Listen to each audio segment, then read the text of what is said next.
அன்பானவர்களே, திருமறையிலிருந்து ஒரு பகுதியை நாம் வாசிக்க கேட்போம். ஆமோஸ் தீர்க்கதரிசியின் புஸ்தகம் 5வது அதிகாரம் 1வது வசனத்திலிருந்து 11வது வசனம் 8வது வசனம் முடிய வாசிக்க கேட்போம். ஆமோஸ் தீர்க்கதரிசியின் புஸ்தகம் 5வது அதிகாரம் 1 முதல் 8 முடிய உள்ள வசனம்.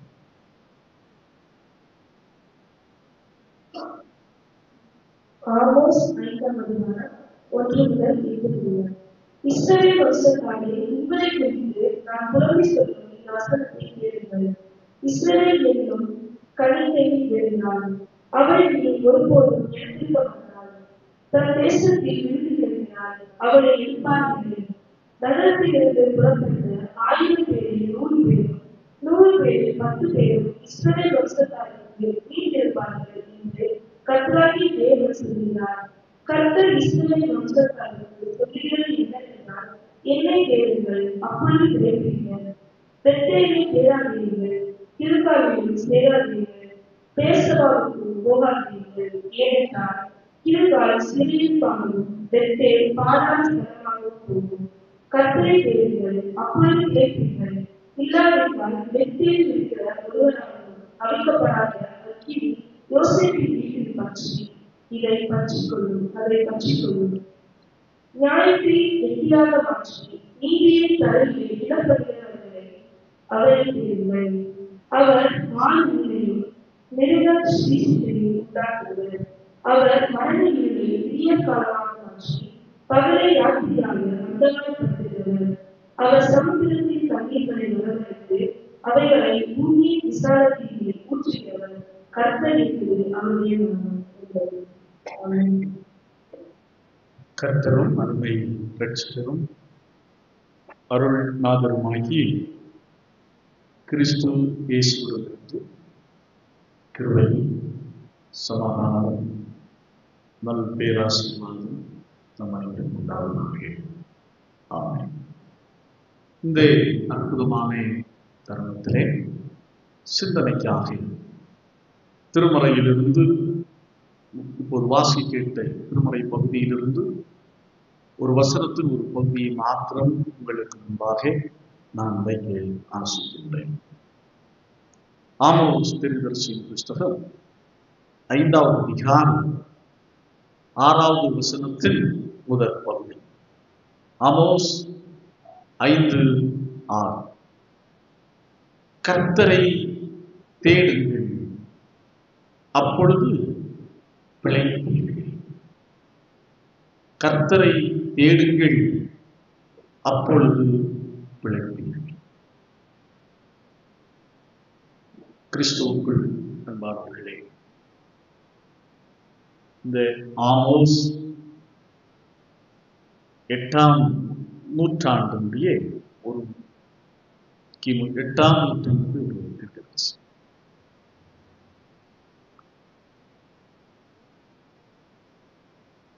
இவருடைய காலகட்டத்திலே அசீரியர்களுடைய படையெடுப்பு கொஞ்சம் குறைவாக இருந்தது.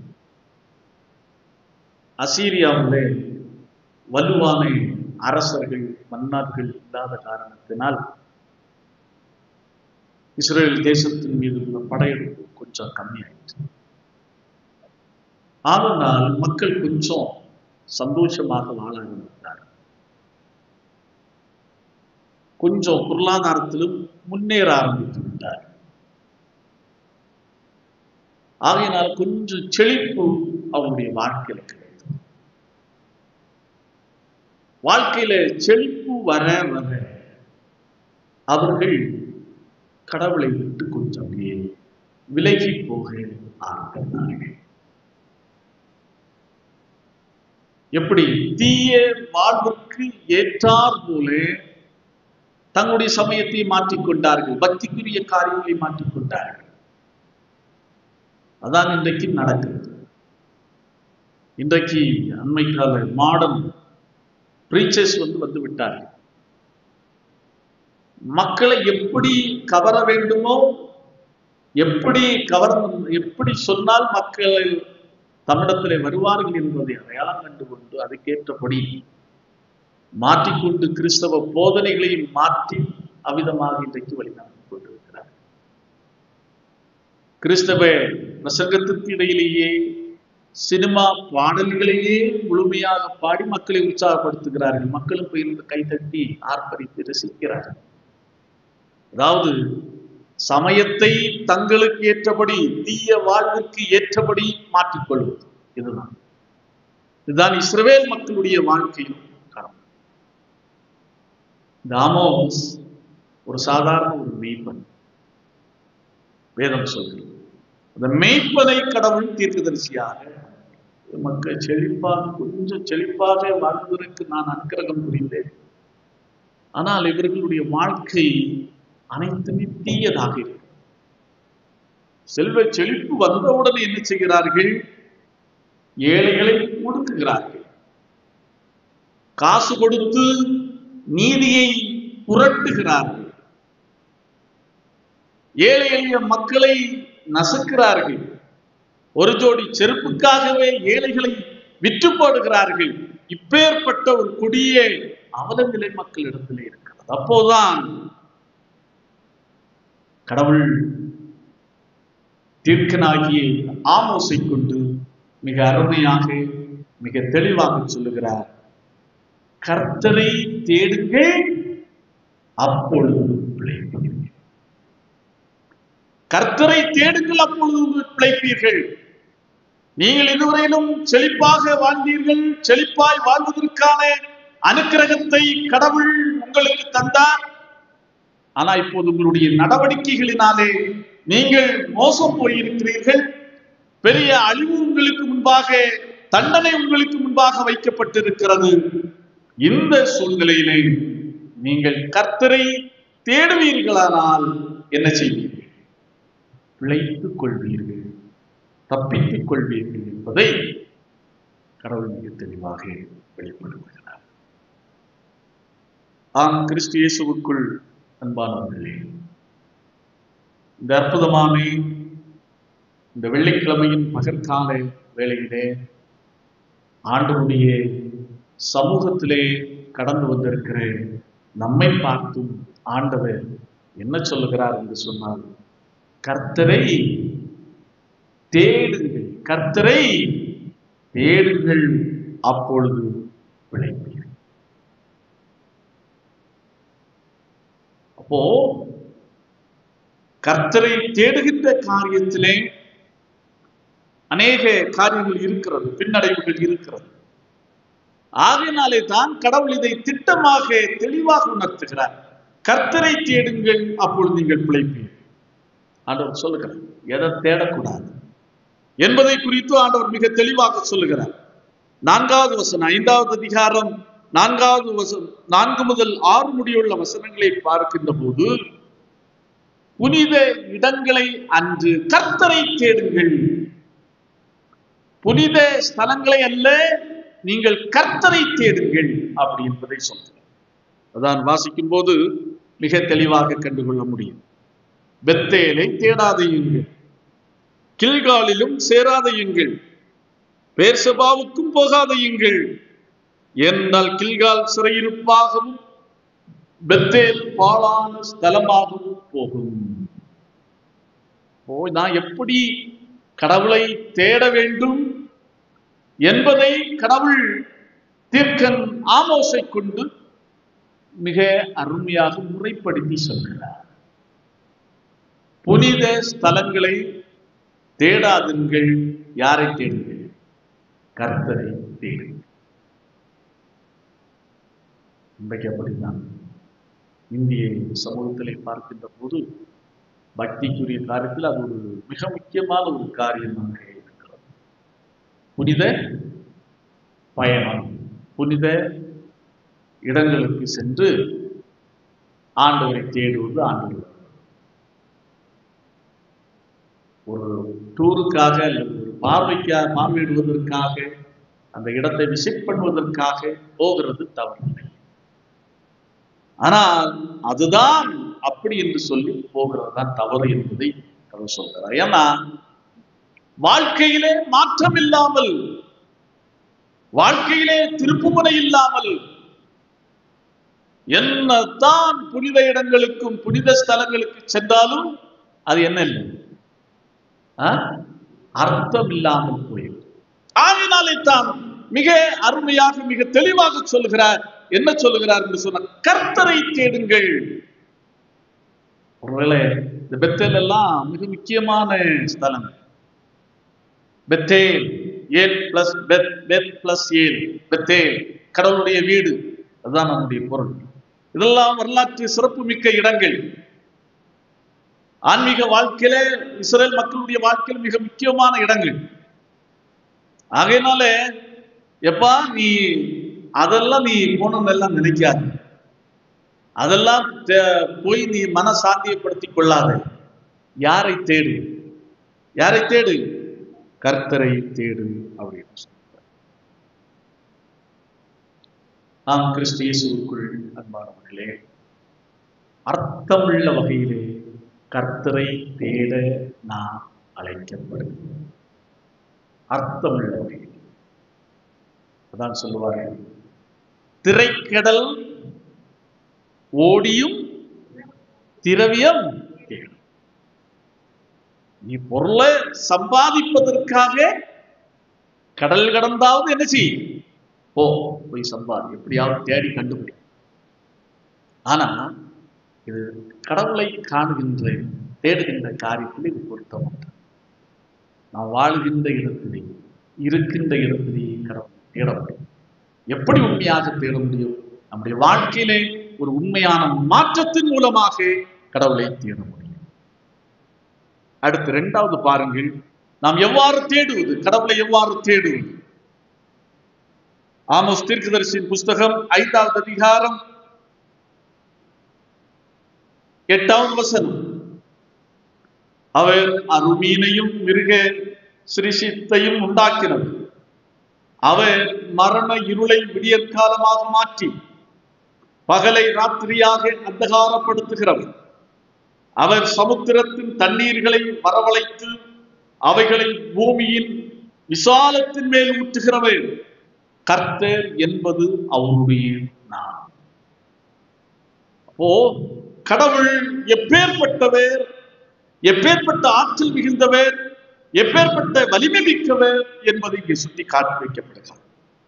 அப்பேற்பட்ட கடவுளை தாழ்மையோடு தேட நாம் அழைக்கப்படுகிறோம். தாழ்மையோடு தேட அழைக்கப்படுகிறோம். ஏனென்று சொன்னால் 12வது வசனத்திலே சொல்லுகிறார், உங்கள் மீறுதல்கள் மிகுதி என்றும் உங்கள் பாவங்கள் பலத்ததென்றும் அறிவேன்.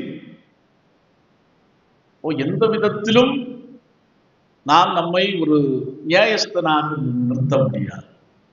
ஆகையினால் அப்பேற்பட்ட ஆற்றல் மிகுந்த கடவுளுக்கு முன்பாக நம்மை தாழ்த்தி அவரை தேட நாம் அழைக்கப்படுகிறோம். தாழ்மை மிக முக்கியமானது. உண்மையாகவே தாழ்மையோடு யார் யார் கடவுளை தேடுகிறார்களோ அவர்களுக்கு கடவுள் தம்மை வெளிப்படுத்துகிறார். அகங்காரம் ரொம்ப ஆபத்தானது. பிரேசிலுடைய ஜனாதிபதியாக தேர்ந்தெடுக்கப்பட்டவர் யார் என்று சொன்னால் டான்கிடோ நோவ்ஸ் என்பவர். டான்கிடோ நோவ்ஸ் என்பவர் பிரேசில்ல ஜனாதிபதியாக தேர்ந்தெடுக்கப்பட்ட டைம். அவர் எலெக்ஷன்ல நிற்கும் போது சொன்னார், என்னுடைய கட்சிக்காரர்கள் 5 லட்சம் பேர் எனக்கு ஓட்டு வாக்களித்தார்கள் என்று சொன்னால், என்னுடைய கட்சிக்காரர்களுடைய ஓட்டு 5 லட்சம் எனக்கு கிடைத்தது என்று சொன்னால், கடவுளால் கூட என்னை என்ன செய்ய முடியாது, என்னை அசைக்க முடியாது என்று சொன்னார். உண்மையாகவே அவர் எலெக்ஷன்ல நின்னாரு. அவர் எதிர்பார்த்தபடியே நினைத்தபடியே 5 லட்சம் ஓட்டு, 5 லட்சத்துக்கும் அதிகமான வாக்குகள் அவருக்கு கிடைத்தது. ஆனால் பதவி ஏற்பதற்கு ஒரு நாளைக்கு முன்பாக அவர் என்ன செய்தார், மரித்து போனார். அதான் ஆண்ட்ரூ முரே என்பவர் சொல்கிறார், பெருமை என்பது அகோரமான ராட்சர் தாழ்மையும் நற்குணங்களின் தாய். அப்போ ஆண்டவரை தாழ்மையோடு தேவை நாம் அழைக்கப்பட்டிருக்கிறோம். அதான் 2 பேர் ஆண்டவருடைய சமூகத்திலே ஜெபிக்க வந்தார்கள். ஒருவன் பரிசேயன், இன்னொருவர் ஆயக்காரன். 2 பேரும் ஜெபிக்க கடந்து வந்தார்கள். பரிசேயன் எல்லாம் பெர்ஃபெக்டா செய்யணும், பக்திக்குரிய காரியங்கள் எல்லாவற்றிலையும் பெர்ஃபெக்டாக செய்கின்ற ஒரு மனிதன் தான். ஆனால் இவன் ஆயக்காரன், வரி வசூலிக்கிறான். அப்போ 2 பேருமே தொழுகிறார்கள். கடவுள் யாருடைய இதை வந்து அங்கீகரித்தார்? ஆயக்காரன். அப்போ தாழ்த்தல். அவன் வேதம் மிக தெளிவாக சொல்லுகிறது, அவன் பரத்துக்கு கூட தன் கண்களை ஏறெடுக்க துணியாமல்.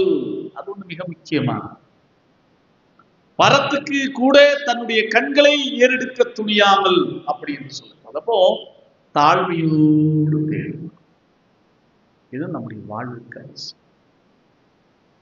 கடவுள் நம்முடைய வாழ்க்கையிலே செயலாற்ற வேண்டும் என்று எதிர்பார்க்கிறோம். கடவுள் நம்முடைய வாழ்க்கையிலே நினைத்த காரியத்தை செய்து முடித்து தர வேண்டும் என்று எதிர்பார்க்கிறோம். கடவுள் என்னுடைய சரீரத்தில் இருக்கிற விலகினங்கள் எல்லாவற்றையும் நீக்க வேண்டும் என்று எதிர்பார்க்கிறோம். என்னுடைய வாழ்க்கையில் இருக்கிற போராட்டங்கள் எல்லாவற்றையும் அகற்ற வேண்டும் என்று எதிர்பார்க்கிறோம். இப்போ எது தேவைன்னா, தாழ்மையோடு அவரை தேடுகின்ற ஒரு அனுபவம் நமக்கு தேவை. அப்பேற்பட்ட வாழ்க்கைக்கு தான் இஸ்ரவேல் ஜனங்களே கடவுள் ஆமோஸ் தீர்க்கதரிசியை கொண்டு அழைக்கிறார். அழைக்கின்ற ஆண்டவர் சாதாரணமானவர் அல்ல. அவர் மரண இருளை விடியற்காலமாக மாற்றுகிறவர். மரண இருளை விடியற்காலமாக மாற்றுகிறவர். பகலை ராத்திரியாக அந்தகாரப்படுத்துகின்ற ஆற்றல் மிகுந்ததா ஆண்டவர். கர்த்தர் என்ற நாமத்தையுடைய கடவுள். அவருக்கு முன்பாக தாழ்த்துவோம் என்று சொன்னார். அந்த தாழ்மையோடு கூடிய ஒரு தேடல் இருக்கும் என்று சொன்னால், கடவுள் நம்முடைய வாழ்க்கையிலே செயலாற்றுவதற்கும் தம்மை வெளிப்படுத்துவதற்கும் வல்லமை உள்ள உண்மை உள்ள ஆண்டவராக இருக்கிறார். 6ஆம் வேதம் மிக தெளிவாய் சொல்லுகிறது. யாக்கோபு 4வது அதிகாரம் 6வது வசனம் சொல்லுகிறது, பெருமையுள்ளவர்களுக்கு தேவன் எதிர்த்து நிற்கிறார். பெருமை உள்ளவர்களுக்கு தேவன் எதிர்த்து நிற்கிறார். தாழ்மை உள்ளவர்களுக்கோ கிருபை அளிக்கிறார். அப்ப தாழ்த்த வேண்டும். ஆண்டவர், நான் ஒண்ணு இல்லை சுவாமி, உங்களுடைய சமூகத்துல ஒன்றுமே இல்லை, நான் உங்களுடைய சமூகத்தில் நான் 0. அப்படி என்ற ஒரு உணர்வோடு நாம் ஆண்டவரை தேட பழகுவோம் என்று சொன்னார், நிச்சயமாய் ஆண்டவர் நம்முடைய வாழ்க்கையில் பெரிய காரியங்கள் செய்வார். 3வதாக 5வது அதிகாரம் 14வது வசனம் 15வது வசனம், தீமையை வெறுத்து நன்மை செய்வதன் மூலம் நாம் அவரை உண்மையாக தேட முடியும். தீமையை வெறுத்து விடு, நன்மை செய்யும். அதுதான் உண்மையான தேடல். இன்றைக்கு நம்முடைய வாழ்க்கையில நினைப்பது உண்மையான தேடல் அப்படின்னு நினைப்பது நான் இதை நினைக்கிறோம். கோயில்ல போயிருந்து ரொம்ப கைதட்டி ஆர்ப்பரித்து பாடி, அப்படிதானே இண்டிபெண்டன்ட் சர்ச்சில் அந்நிய பாஷை பேசி, நல்ல கீபோர்டை வச்சு பலவிதமான இன்ஸ்ட்ருமெண்ட்டை வச்சு ப்ளே பண்ணி எடுத்து பாடி, அதில் அப்படி பாடி முடித்தோம்னா நமக்கு ஒரு நிறைவு. அதான் உண்மையான தேடுதல் அப்படின்ற ஒரு நிறைவு. குறிப்பாக இந்த ஆராதனை, திருவிருந்து, பிரசங்க காரியங்கள் பங்கெடுத்து விட்டால் அது நமக்கு உண்மையான தேடல் போல ஆகிவிடுகிறது. அந்த தேடல் முழுமையடையாது, அது முழுமையாகாது.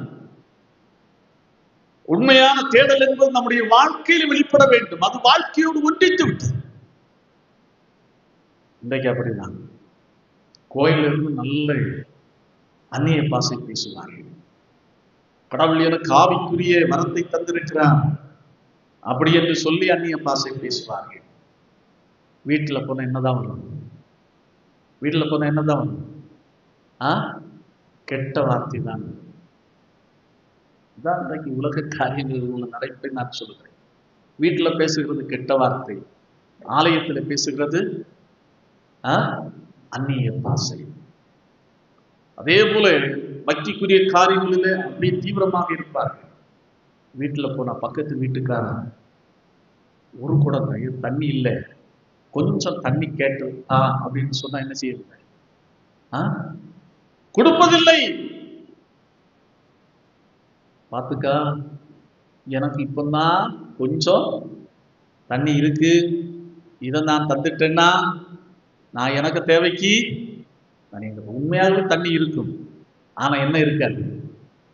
கொடுப்பதற்குரிய மனசு இருக்காது. அதே போல பக்கத்து தோட்டக்காரனுடைய மரத்தினுடைய கொம்பு கிளைகள் நம் பக்கத்துல இருந்துச்சுன்னா, நம்ம கண்டத்துல வந்துருச்சுன்னா விட்டு வைப்போமா? முறிக்கிறையா இல்லையா? யதார்த்தமான உண்மைகள், யதார்த்தமான உண்மைகள். ஏதோ தெரிகிறான், கஷ்டப்படுகிறான், நம்முடைய கண்களுக்கு முன்பாக தெரிகிறது அவன் கஷ்டப்படுகிறான். ஆனால் நாம் என்ன செய்யல? உதவி செய்கிறது. இன்றைக்கு அப்படிதான் பெரிய பெரிய திருச்சபைகள்ல பார்க்கும்போது ரொம்ப ஆச்சரியமா இருக்கு. சொந்தக்காரன், பக்கத்து வீட்டுக்காரன் பிள்ளைக்கு கல்யாணத்துக்கு மற்ற காரியத்துக்கு காசு இல்லாம கஷ்டப்பட்டு இருப்பான். கடத்துக்காக மூடி மூடி ஓடி அழைச்சிட்டு இருப்பான். அவன் கையில காசு இருக்கு, ஆனா என்ன இருக்காது? கொடுப்பதற்கு காசு இருக்குது, ஆனா என்ன இருக்காது? மனசு இருக்காது. ஆனா அதே நேரத்துல அவருடைய வீட்டை தாண்டி சென்று போஸ்ட் ஆபீஸ்ல போய் அல்லது பேங்குக்கு போய் எங்கேயோ இருக்கிற கண்ணுக்கு எதுக்குமே முன்னும் பின்னும் தெரியாத ஊழியத்திற்கு என்ன செய்கிறார்? காணிக்கையை கொடுக்கிறார். அப்போதான் கடவுள் சொல்றார், இப்ப நீ செய்யறதெல்லாம் சரிதான், உண்மையான தேடல் என்பது தீமையை நிறுத்து, கடவுளுக்கு பிரியமற்ற காரியங்கள் எல்லாவற்றையும் தூக்கி எறிந்து விடு, நீ என்ன செய்? நன்மையை செய். அதுதான் உண்மையான தேடல். உண்மையான தேடல் என்பது நன்மை செய்து வாழ்கின்ற ஒரு வாழ்க்கை. அதை நம்முடைய வாழ்க்கையில நாம் புரிந்து கொள்ள வேண்டும். ஒருவேளை பாடலாம், அந்நிய பாஷை பேசலாம், என்ன செய்தாலும் அது இல்லை, பூர்த்தியாகாது. இந்த தேடல் ஒரு முழுமை பெறாது. நம்முடைய வாழ்வின் காரியங்களிலே செயல் வடிவம் கொடுக்காவிட்டால் அது நிச்சயமாக ஒருபோதுமே முழுமை பெறாது. ஆகையினாலேதான் தீர்க்கதரிசியை கொண்டு, ஆமோஸ் தீர்க்கதரிசியை கொண்டு கடவுளால் தெரிந்து கொள்ளப்பட்ட ஜனம் இஸ்ரேல் ஜனம். ஆனால் அவளுடைய வாழ்க்கை செழிப்பு நிமித்தமாக தடம் புரண்டு போகிறது. ஆகையினாலே அவர்கள் நல்ல செல்வ செழிப்பாக அந்த ஏழைகளை நசுக்கி எடுத்து வாழ முற்படுகிறார்கள். கடவுள் எச்சரிக்கிறார், எப்ப நீ நன்மை செய், உனக்கு கீழே இருக்கிறாங்க பத்து ஏழை, அவனை பார்த்து நன்மை செய். சரி, நன்மை செய்யாட்டாலும் கூட பரவாயில்லை, தீமை மட்டும் என்ன செய்யாது. நீ அவனை சுரண்டாதே, அவனை ஏமாற்றாதே, அவனை நீ வஞ்சிக்காதே. அதுதான் உண்மையான முழுமையான தேடல். ஆகையினாலேதான் கடவுள் சொல்கிறார், அதான் முதல்ல நீ புனித இடங்களை தான் தேடுன்னு நினைக்காத, புனித இடங்களை அந்தி கர்த்தரை நீ தேடு. இரண்டாவது பார்த்தோம், தாழ்மையோடு தேடு, தீமையை களைந்து நன்மை செய்வதன் மூலம் கர்த்தரை தேடு. அதுதான் கடவுள் நம்முடைய வாழ்க்கையிலே எதிர்பார்க்கின்ற ஒரு காரியம். இன்றைக்கு எல்லாம் இருக்குது, தேடல் சிறப்பாக இருக்குது, கிறிஸ்தவர்கள் குறைவே இல்லை. அந்த தேடல் உள்ள இடங்களை நோக்கிதான் மக்கள் ஓடுகிறார்கள். தவறில்லை என்று சொல்லுங்க. ஆனா வாழ்க்கை நடைமுறை காரியம் எப்படி இருக்குது? கஷ்டப்படுகிற மக்கள், துன்பப்படுகிற மக்கள், நெருக்கப்படுகிற மக்கள், உடைந்து போய் கிடக்கிற மக்கள், இன்னல்களுக்குள்ளே சிக்கி இருக்கிற மக்கள், அவருடைய வாழ்வின் காரியங்களுக்காக நாம் எதை செய்கிறோம், என்ன செய்கிறோம் என்பதை நாம் யோசித்து பார்க்க வேண்டும். இல்லை என்று சொன்னால், என்னதான் அந்நிய பாஷை பேசினால், என்னத்தான் காரியங்கள் பக்திக்குரிய காரியங்களிலே ஈடுபட்டால், அது ஒருபோதும் முழுமை பெறாது. மக்களோடு மக்களாக இணைந்து வாழ்வதுதான். ஒவ்வொரு மனிதனும் என் நண்பன், ஒவ்வொரு மனிதனும் என் சகோதரன் என்ற ஒரு சகோதர மனப்பாங்கு வராத வரைக்கும் நம்முடைய தேடல் ஒருபோதும் அர்த்தம் உள்ளதாக இருக்காது. ஆகையினால் நான் சொல்லுகிறான், இவ்விதமான உணர்வோடு கர்த்தரை தேடுவோம் என்று சொன்னார். அப்பொழுது நாம் என்ன செய்வோம்? பிழைப்போம். நமக்கு வாழ்வு உண்டாகும், நமக்கு வாழ்வு கிடைக்கும்.